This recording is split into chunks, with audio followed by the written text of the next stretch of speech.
రాష్ట్ర ప్రభుత్వ నిధులతో కరీంనగర్ నగరాన్ని అభివృద్ధి చేశానని మాజీ మంత్రి గంగుల కమలాకర్ అన్నారు. 41వ డివిజన్లోని శాతవాహన అపార్ట్మెంట్ వాసులతో ఏర్పాటు చేసిన ఆత్మీయ సమావేశ సమ్మేళనంలో ఆ కార్యక్రమంలో గంగుల కమలాకర్ పాల్గొన్నారు. కేంద్ర రాష్ట్ర ప్రభుత్వాలు కరీంనగర్ నగరానికి ఈ 2 ఏళ్ల కాలంలో పైసా అభివృద్ధి పని కూడా చేయలేదని విమర్శించారు.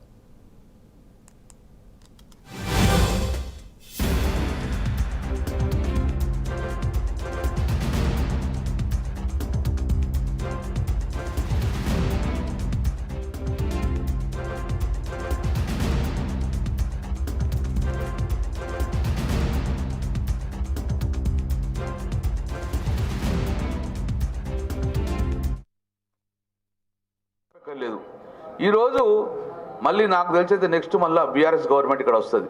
బీఆర్ఎస్ గవర్నమెంట్ వస్తే పెండింగ్ పనులన్నీ మళ్ళీ చేస్తా. 2.5 సంవత్సరాలు ఆగిపోయిన పనులన్నీ కూడా మళ్ళీ చేసే బాధ్యత మేమే తీసుకుంటాం. కాబట్టి సోదరులారు ఒకసారి ఆలోచించుకోరు. ఈరోజు మళ్ళీ బండి సంజయ్ స్టేట్మెంట్ ఇస్తాడు. నాకు మున్సిపల్ మేయర్ ఇస్తే నేను ఫుల్ డెవలప్మెంట్ చేస్తాడు. మేయర్ కన్నా చిన్న పోస్టా కేంద్ర మంత్రి? మేయర్ కన్నా పెద్ద పోస్టే కదా. అవి కేంద్రం నుంచి నిధులు చేసుకోవడం ఇక్కడే ఉండదు.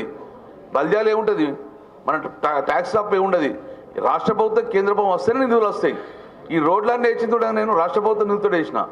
కాబట్టి దయచేసి ఇవన్నీ కూడా మోసం చేసుకొని మళ్ళీ మోసం అవుతారు. కాబట్టి మోసపోకుండా ఈరోజు కేంద్రం నుంచి రూపాయి రాకున్నప్పుడు ఓటు ఎందుకు వేయాలి?